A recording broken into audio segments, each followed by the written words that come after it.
இன்றைக்குள்ள யதார்த்த நிலைமையில் அனைத்து இந்திய அண்ணா திராவிட முன்னேற்ற கழகம் தலைமையில் தேசிய ஜனநாயக கூட்டணி அபரிமிதமான வெற்றியை பெறுகின்ற வாய்ப்பு நிதர்சனமாக இருக்கின்றது. இனி ஒரு நாள் தான் இடைவெளி.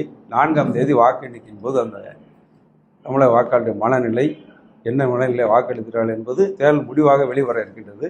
அது என்ன முடிவு யதார்த்த நிலைமை என்று சொன்னால் 5 வருடமாக இந்த ஆட்சியில் மக்கள் அல்லல் பட்டிருக்கின்றார்கள், துன்பப்பட்டிருக்கின்றார்கள், துயரப்பட்டிருக்கின்றார்கள். அது ஒரு செக்டார் மட்டுமல்ல, அதாவது ஒரு தரப்பினர் மட்டுமல்ல, அனைத்து தரப்பு மக்களும் பாதிக்கப்படும்.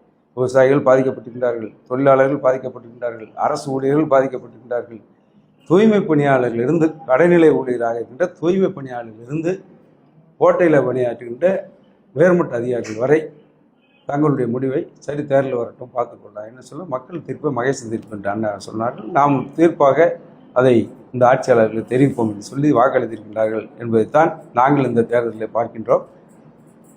அனைத்து இந்திய அண்ணா திராவிட முன்னேற்ற கழக கூட்டணி கிட்டத்தட்ட 200 தொகுதிகளுக்கு வரை பெறுகின்ற வாய்ப்பு இருக்கின்றது. நாங்கள் தனியாகவே 140 தொகுதியிலிருந்து 170 தொகுதிகள் வரை வெற்றி பெறுகின்ற நிலையில் இந்த தேர்தல் முடிவை நாங்கள் எதிர்பார்க்கிறோம்.